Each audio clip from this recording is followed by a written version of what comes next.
Hello. Hi, good morning. How are you? I'm doing well. How are you? I'm great. I'm just making you the co-host here, Awesome. and I'm going to start admitting everybody to the room. Okay, I'm going to share my screen. All right. It's just going to take a few moments here to get everybody joined in and allow everyone to get into the room. Okay.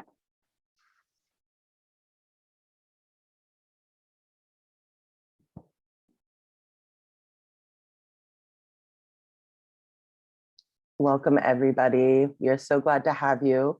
We're just taking a moment right now to let everyone get a chance to enter the room before we get started.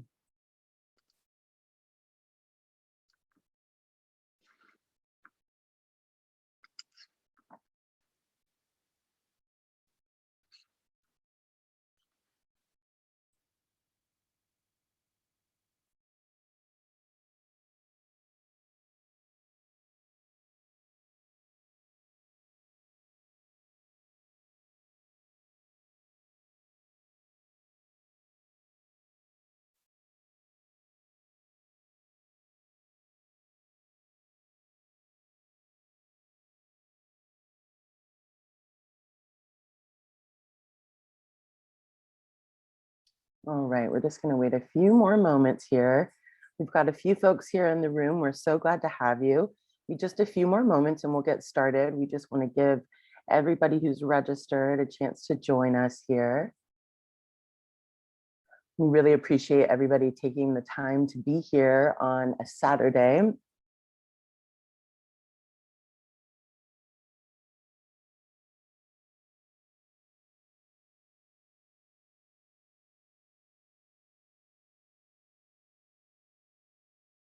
And we've still got new friends rolling in, so let's just give it a few more minutes and we'll get started. I wanted to let you all know at the end of this session, we will have time for a Q&A. So as we're going through this discussion, please take a note of any questions you may have. And then at the end, when we are announcing the Q&A, feel free to pop your questions into the chat, or if you'd like to, just go ahead and speak during the Q&A and bring up your questions. And we'll be so happy to answer your questions at the end of this session.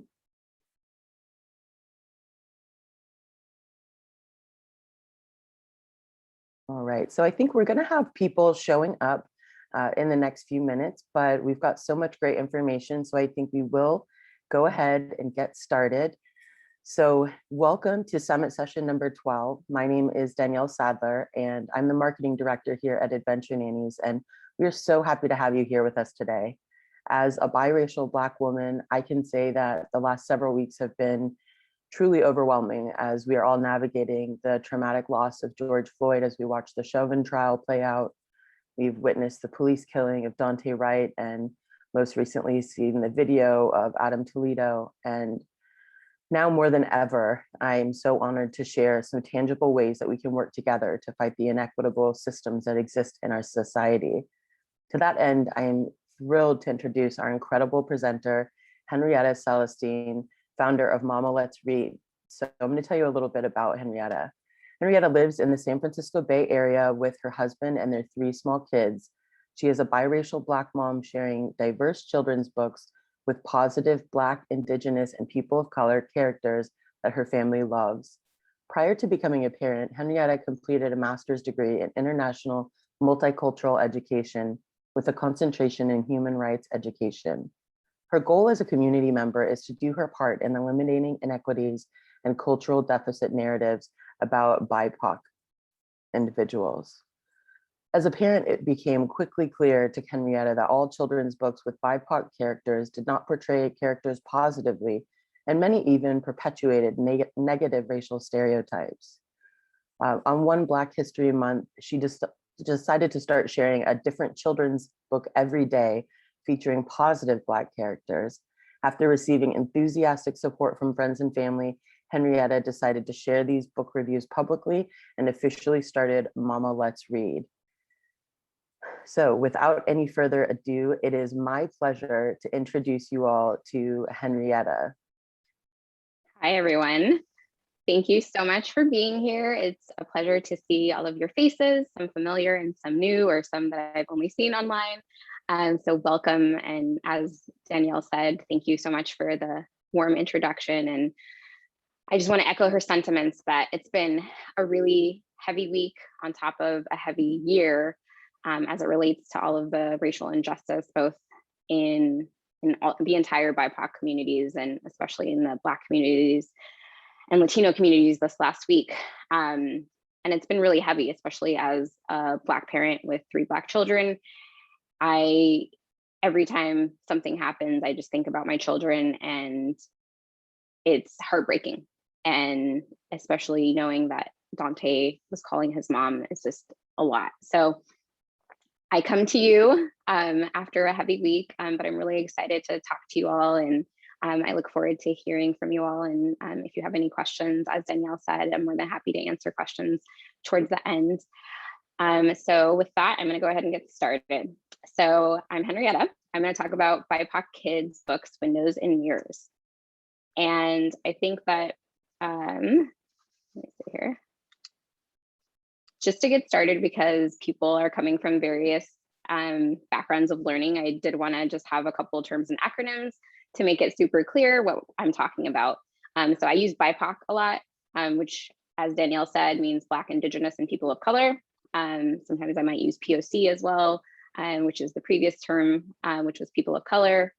And then I'm also going to touch on anti-racism. And for the topic, or for the purpose of this presentation, I'm going to use Ibram Kendi's definition, which is the only way to undo racism is to consistently identify and describe it, and then dismantle it.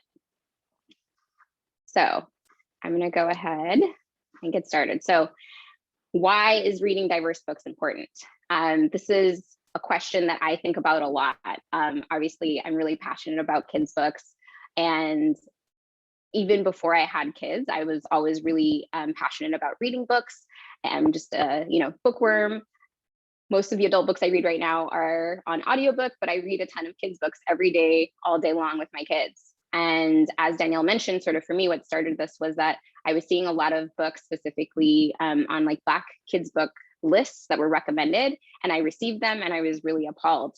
So for me, when I think about, what is important, it's parenting, caregiving is all about activism. And I really appreciated this quote from Social Justice Parenting a few weeks ago that says, "Parenting is activism.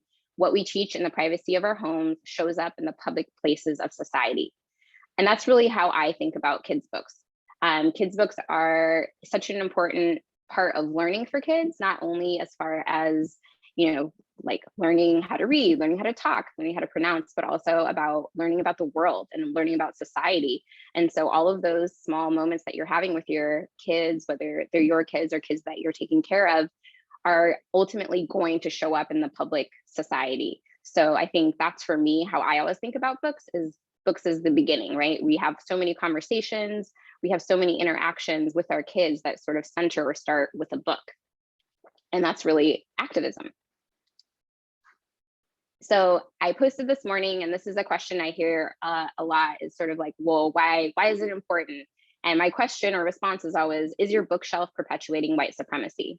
And before I sort of unpack that, I did want to present what white supremacy is when I talk about it. So white supremacy is the belief that white people are a superior race and should therefore dominate society.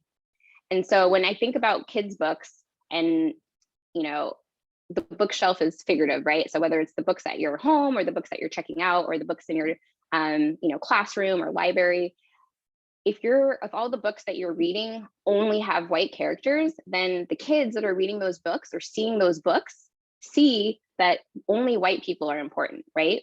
Just like if all the books that are being read only have white main characters.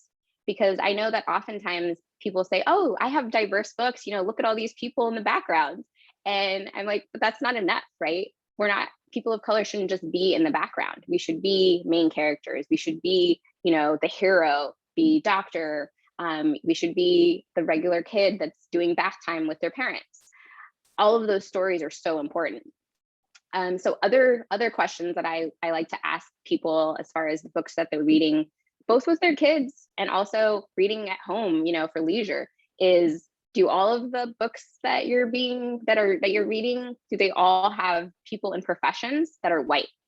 And so I think this is a common theme that we see a lot in books, especially in books that were published long ago, where the doctor is always white, the dentist is always white, or Santa Claus is always white. And so things like that are subtle ways that you're teaching children, all children, whether they're white or BIPOC children, that only white people matter, only white people have these professions. And then a big thing I hear too, of course, is that, oh, well, we have diverse books, look at all these books about slavery and civil rights. And again, if you're reinforcing stories that only show BIPOC characters from a negative light, or from sort of the hardship and the racial trauma that they've experienced, then you're doing your child a disservice, or the children that you're interacting with a disservice, because you're giving them a very narrow view of how to see the world. And we live in the Bay Area, which is relatively diverse. Everything is relative. And I understand a lot of people live in other places where it's not as diverse. And so books might be the only way that they're being exposed to other cultures. And so I think one of the key things, especially, is if you're living somewhere rural where you don't have a ton of interactions with BIPOC people, and then you're only reading books that show BIPOC struggles and racial trauma, then that's all that your children are learning how to see when they look at BIPOC people. And for me, that's really sort of the crux of why I'm so passionate about this, is that when I think about activism, when I think about caregiving, I think about what are small action items that we can take. And so in the devastation of everything that's happening, I think about, what can I do with my kids in a small, specific way every single day to make sure that I'm not perpetuating white supremacy. And so for me, it's books. That's one way that I know I can be really mindful and really specific in teaching my children. And, I'm in a lot of mom groups, and people are always asking, oh, so-and-so is having a birthday, what should I get? And I'm always like, books, books, books. And for me, it's really important that my friends, regardless of their race, that they have diverse books from all BIPOC backgrounds. And so when my daughter, who's now my oldest daughter is 4.5, and when we first started getting invited to birthday parties, I was obviously going to get books. And my husband and I had a conversation, and one of our friends, her parents are Chinese American. And I was like, oh, let me find an amazing book with Chinese American characters. And my husband was like, oh, that's great, but let's give them a book with Black characters, because I'm sure that that's something that's out of their comfort zone that they're going to have less of. And so now I'm really mindful of that. So when we get invited to birthday parties, I think what is a book that I could give this family that they might not have at home, or they might not be exposed to at home. So that's one way for me, sort of my activism in a small way. So as you all saw in the description of this presentation, one of the things that I wanted to talk about, a lot of you have probably heard mentioned before, is this concept in kids literature that books are like mirrors, windows, and glass sliding doors. And this is a super, super famous quote. It comes from a Black woman, the queen of multicultural kids lit, Dr. Rudine Sims Bishop. And she has this really famous essay that's called Mirrors, Windows, and Glass Sliding Doors. And what she talks about is that all children naturally gravitate towards books where they can see themselves. So a book as a mirror.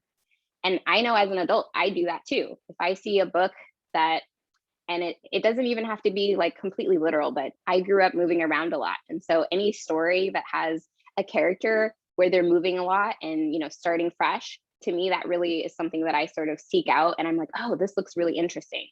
And my kids do the same thing, right? They look at a book, and my 2.5-year-old is really into construction. And so whenever he sees a book with construction, he's like, oh, there's a construction worker. That's me. I am a construction worker. And so for me, it's always really important to make sure that I'm finding books with Black construction workers, so that my son can literally see himself and not just see, oh, there's a white construction worker. The next part is windows. So for all kids, it's just as important to be able to see into other worlds. And some of those worlds are going to be familiar, but some of them are going to be, unfamiliar, and some of them are going to be strange. And that's a really important sort of way that kids' brains get to exercise their muscles and learn about the world. And a lot of times, going into a new experience is really intimidating. So I also, obviously, because I'm so passionate about books, I love to find books before we're going to have, a big, whatever, new experience. So pre-pandemic, my family and I love to travel. So I seek out a lot of books about traveling with families of color so that we can sort of, before we travel, we talk about, we're going to go to the airport, we're going to check in, we're going to do all of these things. And, some of those things are familiar and then some of them are strange. And that's really important on so many different levels so that your kids can start to understand and learn all of these things. The last concept is sliding glass doors. And this is literally a way to step into a new culture. And one of the books for my family that we love is Priya Dreams of Marigolds and Masala. And Meena Patel is a San Francisco Bay Area author. And the book specifically talks about India, specifically the region of Gujarat. And the big sort of theme is marigolds and how her grandmother misses India. And, one of the ways that she sort of holds India in her heart is through marigolds. And all of my kids really love the book, especially my oldest. And so my husband and I have both read it so many times. And we were walking around our neighborhood and we saw this beautiful garland of marigolds. And my husband was like, look, marigolds. And he was like, I would have never known what marigolds were if we hadn't read that book so many times. And so it's literally one of those things where, because we've been able to step into Gujarat Indian culture through this book, we as adults have learned so much. And we were like, oh, this family is probably from India. Maybe they're even from Gujarat. And, these are some of the things that they might be cooking at home. So like for kids and adults, it's so important and gives us this huge opportunity to step into another world, into another culture, even without physically doing so. And again, because we love to travel, that's really important to us for our kids, is to be able to expose them to all of these different cultures. And then hopefully one day when we can travel again, we can, go there and it won't be totally new. It'll be like, oh, I remember reading about this. And my daughter definitely does this, she sees marigolds and she's like, oh, it's like Priya, or it's, like some of the other books that we have with Latinx culture where marigolds are also really important. So that's why glass sliding doors, windows, and mirrors are so important. And that's really how I look at books for my kids and for all the kids that are in my life. Okay, discerning good books from bad ones. So this is a question I get asked a lot as well. And I think this is, of course, subjective, but these are some of the questions that I ask myself when I'm trying to sort of think about, is this a good book or a bad book? One of the recommendations I make, which is not always possible, is to read a book first. So before you read it to your child or read it to the child you take care of, is read it by yourself. And again, I realize it's not always possible, but when it is, I think that's a really important thing to do. So the first thing that I look at is like, who is the author? I type their name into Google. I'm curious. Let me see who this author is. Is this an own voices author? So depending on the context of the book, is this a book with BIPOC characters in it? Is the author BIPOC? Is the illustrator BIPOC? Is there cultural authenticity? So if it's a story about the queer community, is the author queer? Another thing, a big one, is when was the book published? And I'm sure most of you have seen a lot of the news this year and in other past years about authors that have published books 40, 50, 60 years ago, and people are saying, well, these books are racist. And I agree. And that's a really important part of books. When you're looking at books that were published, a long time ago, the mentality and what was tolerated as far as racism is very different. And people are in different camps. I have very young children. So for me, if a book is racist, if an author has a racist past, it's not a book that I want on my bookshelf, and it's not a book that I want to read to my kids. When my kids are older, I will absolutely show them some of these books so that we can talk about it and we can dissect why these books are problematic. But for my 2.5-year-old and my 4.5-year-old, my 6-month-old, like it's not useful. It's not something that I think at this age is going to resonate with them. So the books that we have that were published a long time ago, I always read with an extra critical lens. and see, is there something in this book that is making me feel uncomfortable? And I think that's a really big thing as well, where I have books that I strongly dislike and that I do not recommend because they make me uncomfortable or they make my husband uncomfortable. That doesn't mean that that's the case for other people. There's other, Black people, Black families that might be like, I love this book. So I also think that you have to just sort of follow your instincts and be true to yourself and true to your family and your experiences. And if a book makes you feel uncomfortable, don't read it. You don't need to read it. There's so many amazing books out there. Some of the other questions that I ask myself as I look at books is, what is the message? What is the takeaway? And is it reinforcing negative stereotypes or messages? So just to expand on that, one of the books that I received when my oldest daughter was a baby was a book with all Black characters, and it was a counting book. And it literally had among the counting things were watermelons and fried chicken. And I was flabbergasted and appalled that this book was recommended. And I looked up the author, and the author was white, and I was like enraged. Because literally the takeaway for me as a Black parent is that this white author thinks it's appropriate that Black children should be counting watermelons and fried chicken because that's what Black people eat. So for me, that's like a really blatant, obviously, really blatant message that I'm not okay with. And I returned that book. But some of it is subtle, right? There's other books where maybe the illustrator is drawing the characters that are Black in sort of an uncomfortable way that I can't necessarily say like, oh, this is blatantly racist, but something about it is making me uncomfortable and is not what I want my children to see. Like, it's not a positive image. So I think that's also something that is important to think about, right? Not just the actual text, but also the illustrations. Are these illustrations that make you feel good? Are they going to make your children feel good? And then the last one that I always ask myself is the book written with appropriate language for the audience? So again, my kids are really young. So some of the books that we have, and I sort of put on a shelf for when they're older, because I know that some of the topics and some of the language that's used isn't something that is going to be appropriate for them, or maybe it's not something that I'm comfortable exposing them to or having conversations with them about. So a lot of it, I think, is really about yourself and trusting yourself. But I also think that some of these questions are things that are very easy to answer. And I'm always going to suggest finding books by BIPOC authors and illustrators. There are definitely books that I recommend that are written by white authors, that are illustrated by white illustrators. But I will tell you that I definitely have a much more critical eye of an author or illustrator that is describing or telling a story about BIPOC characters than I will if it's a BIPOC author or illustrator.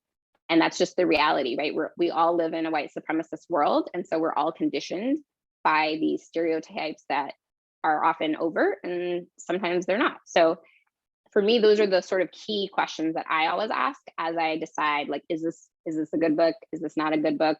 Is this a positive representation? Okay. With that, I wanted to share a few of our favorite books. So if you follow me, you've already seen some of these recommendations, but I wanted to give sort of a brief pinpoint of what I love about these specific books. So Thank You, Amu is an amazing book. The illustrations are really vibrant. It's done in sort of a collage way. And it's just a touching story about a woman who's cooking a stew, a Black woman who's cooking a stew. And the smell is just like so amazing. It is going out of her window and down the street. And so everybody in the neighborhood ends up coming to her door and asking, like, what is this amazing thing that you are cooking? And I love to cook. So a lot of my stories have cooking involved, just so you know. And so all of these people, come sort of one by one, and she's like, oh, I have enough to share. So she ends up sharing the stew with all of these people in her neighborhood. And then when it's finally dinner time for her, she sits down and she's so excited about her stew, and she realizes that her pot is empty. And she gets really sad. She's like, I made this amazing dish and I didn't even get to eat it. But then somebody knocks at the door, and it's all the people that she shared with, and they come bringing food for her, and they have this party in her apartment. And I just love this story. My kids love this story. I probably have it memorized because we've read it so much. But the characters in the book are all diverse. The main character is Black. A lot of the other sub characters are Black. There's a lot of different people that have different professions that are mentioned in the story, and they come from various different backgrounds. So that for me is one of my favorites. Anti-Racist Baby is another great book, and this one is less of a story, but it has really key points broken down for kids, babies, even adults, on how to be anti-racist. And as many of you know, anti-racism is a journey, and I love the way that Ibram Kendi breaks it down in this kid's book. And it's a book that I can read and learn something from myself. My kids can learn something from it, and it has awesome illustrations. So that one's definitely a winner. I already talked about Priya Dreams of Marigolds and Masala. Off to See the Sea. I love this book because it's this super imaginative story about a Black kid and his parents, or I should say their parents because it's not clear, their parents and their bath time ritual. And they're imagining that they're under the sea in the bathtub and there's all these creatures, and it's just a really sweet, simple story. And I want more of these kind of stories, right? So many of the books about BIPOC characters have something super, fantastical, or they're a hero and all of these things. And those are totally important. But I also want to be able to read my kids a story about bath time that they can see themselves in. I Dream of Popo is another just heartwarming story. I mentioned that I've moved around a lot. And so this story is specifically about a girl who moves from Taiwan to San Diego. And the whole sort of center of the story is about her relationship with her grandmother. And it's written really poetically, and it talks about how when she first comes to San Diego, she's struggling with her words. And then when she goes back to visit her grandmother, she's like, now I totally don't feel at home here.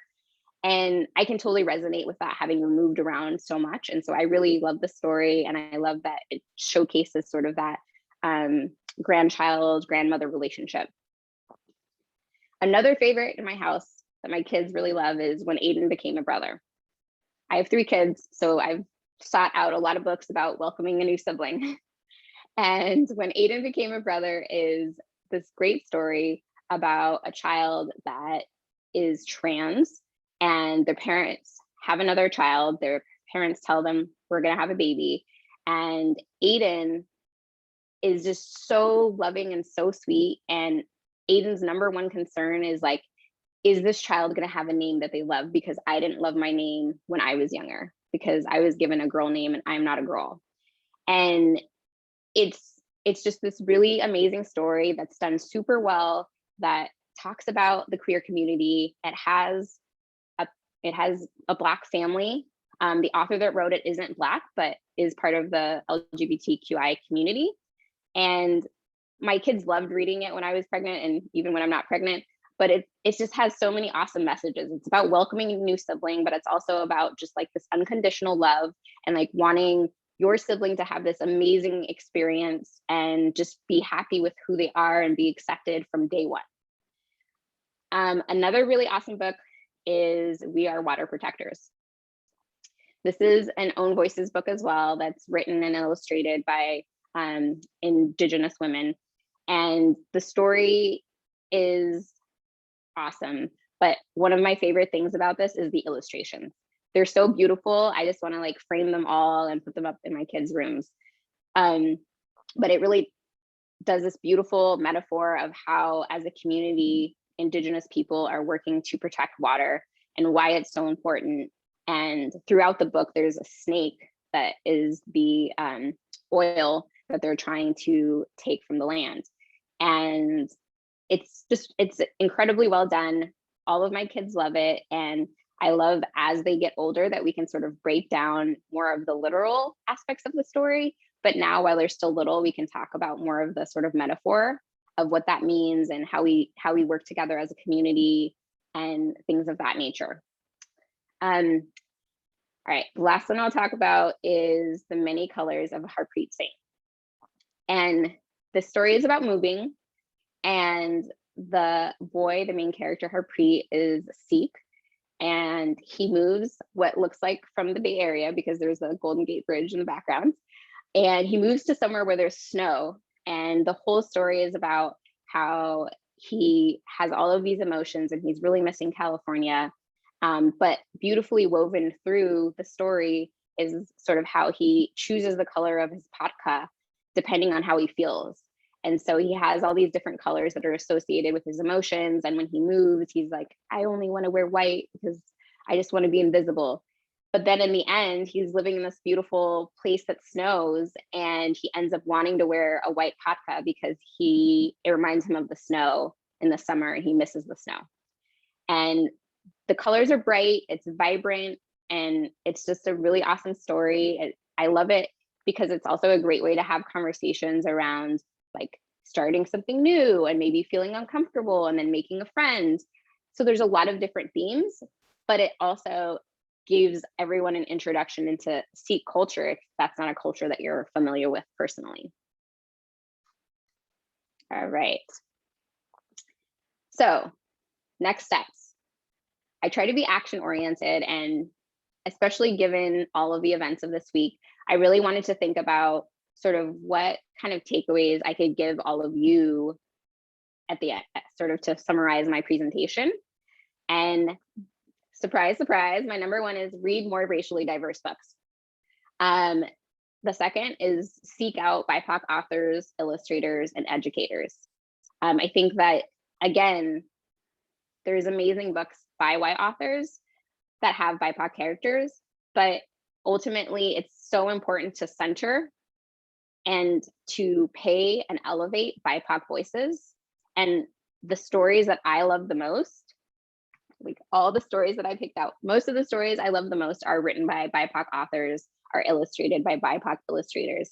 And I think that there's just a cultural authenticity that is there when it's an own voices story. And without it, it definitely changes the story. And sometimes stories are successful without it, but oftentimes they're not. And the last one is have important conversations with the kids in your care. So again, just to do a full circle, I really think of caregiving as activism, right? We are all our child's teacher, right? If you interact with a child, then you're teaching them, whether you're, a literal teacher or not, you are teaching them. The way that you respond to situations is teaching them. The way that you talk to other people is teaching them. The way that you remember people's names that you interact with is teaching them a lesson.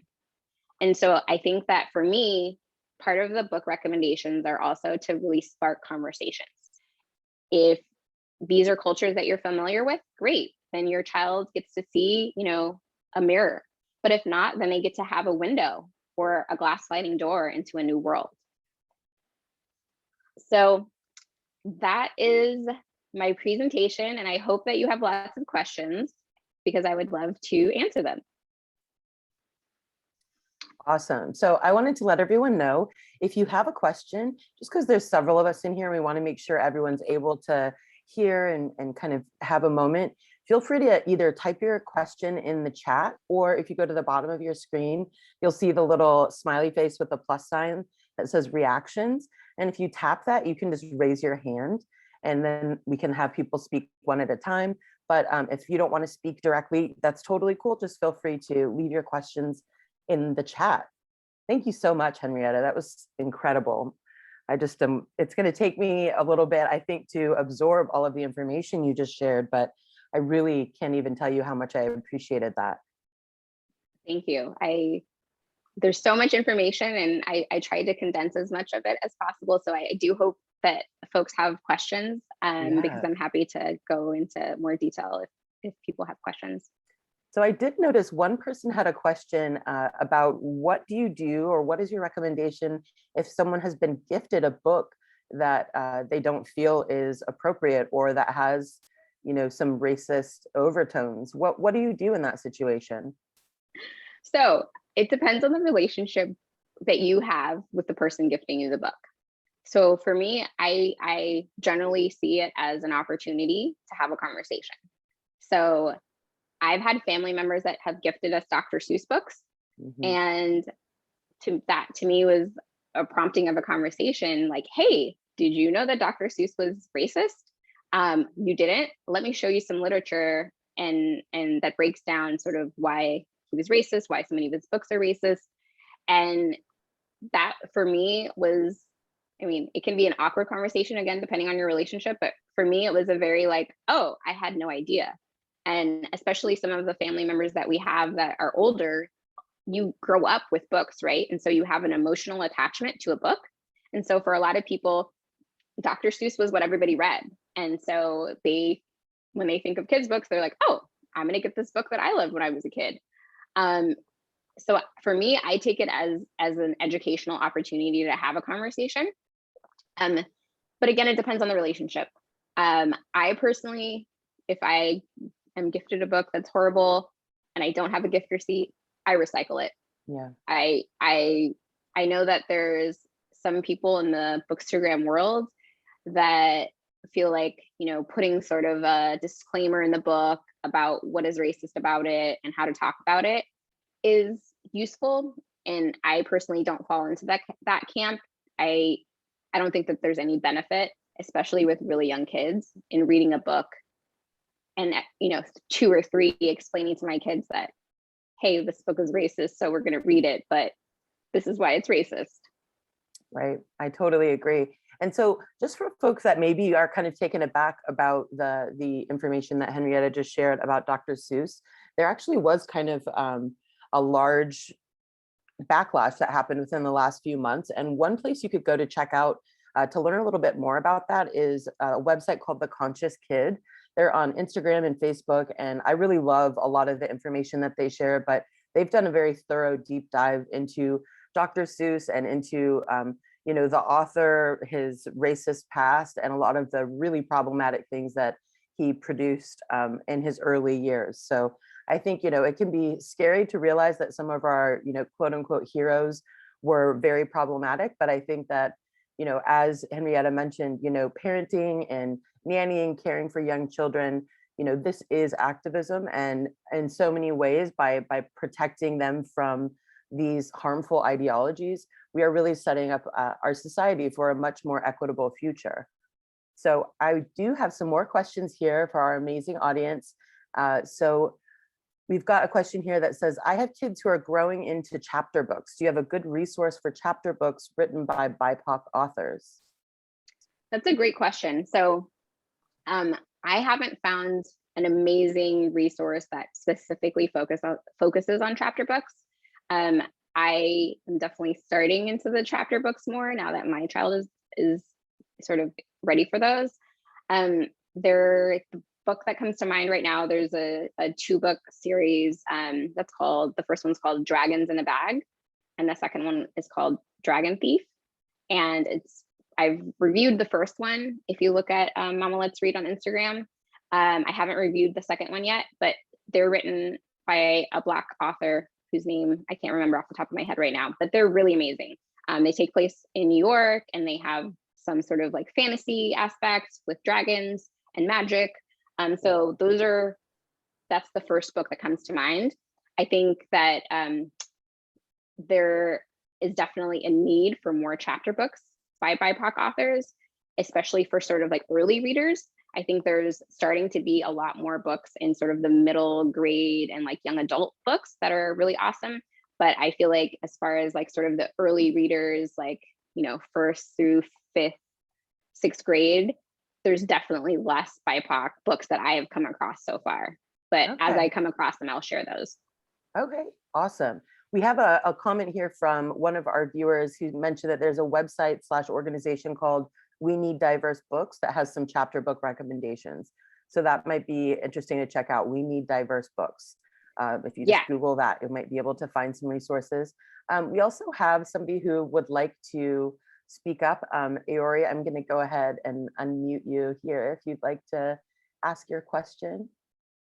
Hey, this is so great and so timely. I was actually just struggling yesterday with storybooks for my son. He's 19 months old, and he loves to read. And as I was looking just for new books, just so many of them had like racial trauma at its center, and I don't want to teach him racial trauma. So I've definitely been using your resources, your Instagram, Mama Let's Read.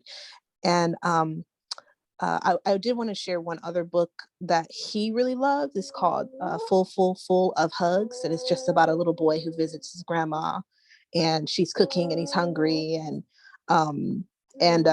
it's just talking about all the great things at his grandma's house. And it's just really beautiful. So I just really want more books like that. So I've been using your resource, and thank you so much. Absolutely. Thanks, Sayori. It's called Full of Love. We have that book as well. And it's a really awesome story. It also centers around sort of Sunday dinner at his grandmother's house. So that one's really awesome. And I think you're totally right, Aori. I think that there's such a need for books that don't have racial trauma in them. And that's one of the reasons why I really like the Seed of the Sea. I don't know if you saw that recommendation yet, but that, like, my 2.5-year-old is like really, really into that book. That's just super sweet. That's amazing. Oh, that's so cool. And I love to hear people that have been learning so much from your website and from your social media, Henrietta. I think one thing I would really love to encourage everyone here is to find Mama Let's Read online and give them a follow. It's just quickly become one of my favorite things to see each day on the internet, because there are so many incredible recommendations and thoughtful book reviews. And we've got one other question here from a viewer that is, how can I help my friends and family diversify their reading selections?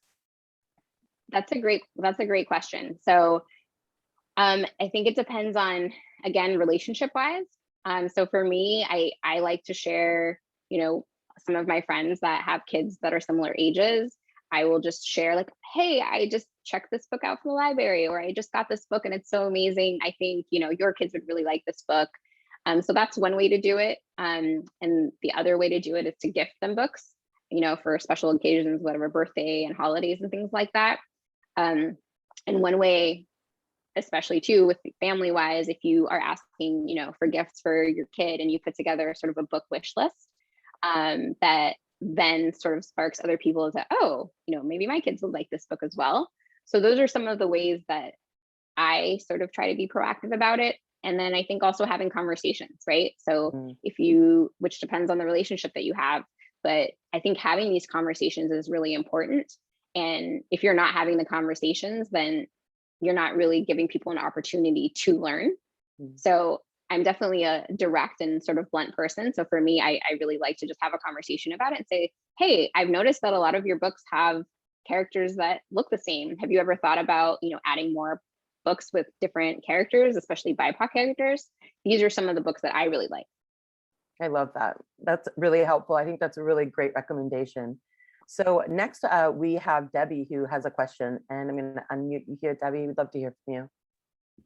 Hi, that was so helpful. It's not really like a question, it's kind of a commentary that, for us, I found your framework for like assessing books really helpful, because it occurred to me that, like, as an outsider to the Black community, I don't really have a good sense of like what, like for you, when you're saying like something feels like a little bit off. And I was thinking about when you were talking about like that watermelons and like fried chicken thing, because for me, it's like a lot of Asian books center around Asian food, right? And so like, to me, that would have been like, oh, like that's a positive representation. Like we want to see this. And then I know like in the foodie world, there's this whole like reclaiming like Southern food to be like all the stuff that you think is Southern food's actually like our food that you've appropriated. And so I guess kind of, do you feel like as long as we're looking at authors that are kind of own voices authors, that solves that problem? Or like, how do you as an outsider to the community know if you're like accidentally, kind of perpetuating harm?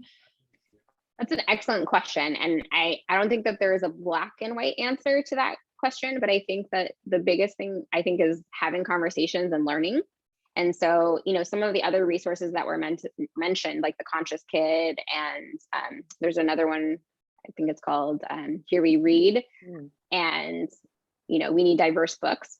I would just say that for me personally, while I would say like 90% of their recommendations are recommendations I agree with, there are maybe 5 or 10% of their books that I personally don't agree with or don't read with my kids. And part of that is sort of the Own Voices framework. So there are, for example, there's a book that's really well loved that's written by a cis white gender woman that's about a Black sort of genderqueer child that everybody recommends. And the reason that I don't recommend it is because I've had conversations and have gotten very specific feedback and sort of have researched that a lot of people in the LGBTQI community don't like the book.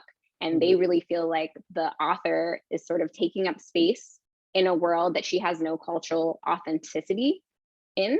And so I think about the same thing with food, where, you know, I think there's books that I really like. And the first thing I look at, you know, so I am obviously not Asian. And so for books that have Asian characters that talk about food, the first thing I do is like look at who the author is and also look at who the illustrator is. And then I also might do a search and see if there's any negative reviews of the book.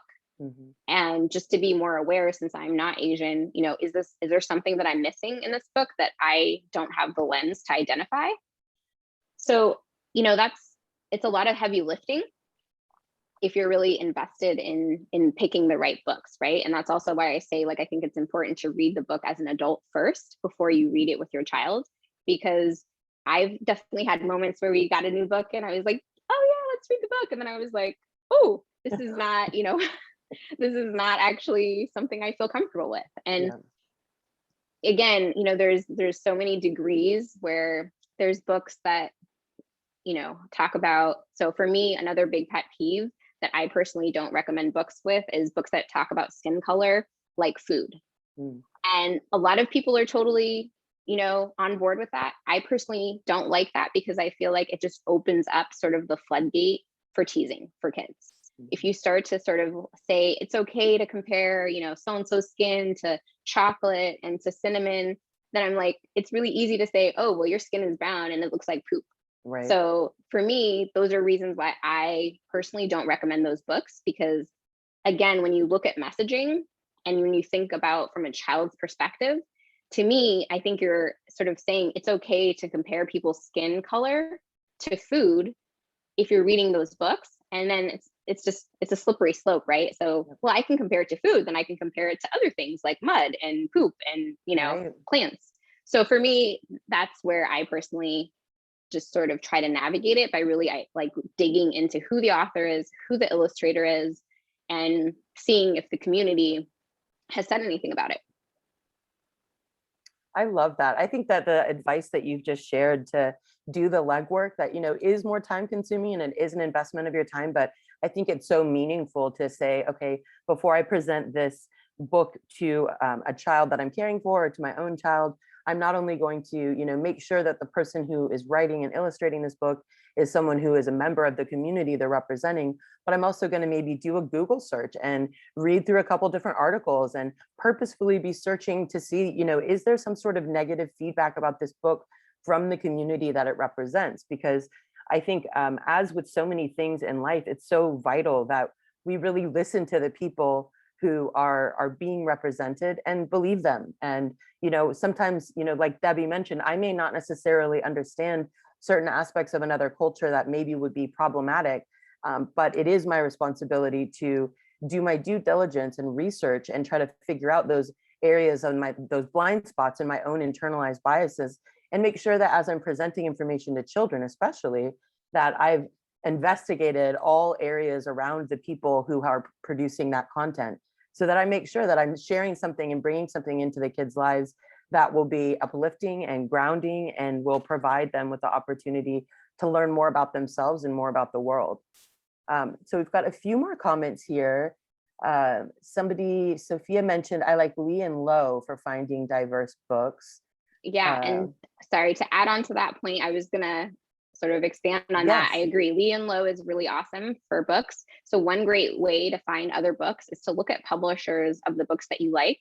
And so Lee and Lowe is very specific in publishing books by BIPOC authors. Another really great small publishing house is called Flamingo Rampant. And they're the company that published When Aiden Became a Brother. There's also a newer press called Wheat Penny. I think it's Wheat Penny Publishing Press that's owned by a biracial Black woman, and her whole agenda is also to specifically publish books by BIPOC authors. So Flamingo Rampant, and I can type it into the chat too. They're a small publishing house, and they specifically focus on books for BIPOC authors, and also by people in the queer community. And so they have a really great lens, and we have a couple of their other books that I've been really happy with as well. That's amazing. So I did want to share a really helpful comment from one of our viewers. Michelle mentioned, I really appreciate the note about gifting books that centers a culture or something that may not be familiar to a family. Some of the most awkward gifts we've gotten are books that include Asian people but are problematic. Definitely an intent misaligned with impact. And I have also experienced that. And I think it's really important to kind of add on to Henrietta's point that, going out of your way to do research about a book that will be an amazing addition to a family's bookshelf, and purposefully trying to, like Henrietta said, bring in information that maybe isn't going to be something that they're regularly seeing. So I think that's such a great opportunity to bring in a different perspective, a different cultural experience through these books. And what an amazing way to gift to somebody you care about, or a friend or family. I love that.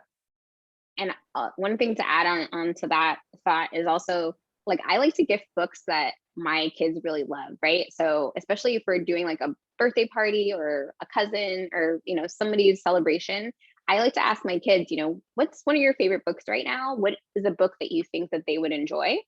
And so that's one way that I also try to sort of continue the conversation around books with my kids, is like, oh, you are, so I shared recently Nana Akua, which is a book about a young girl who goes to school, and for Grandparents' Day, she brings her grandmother who's from Ghana.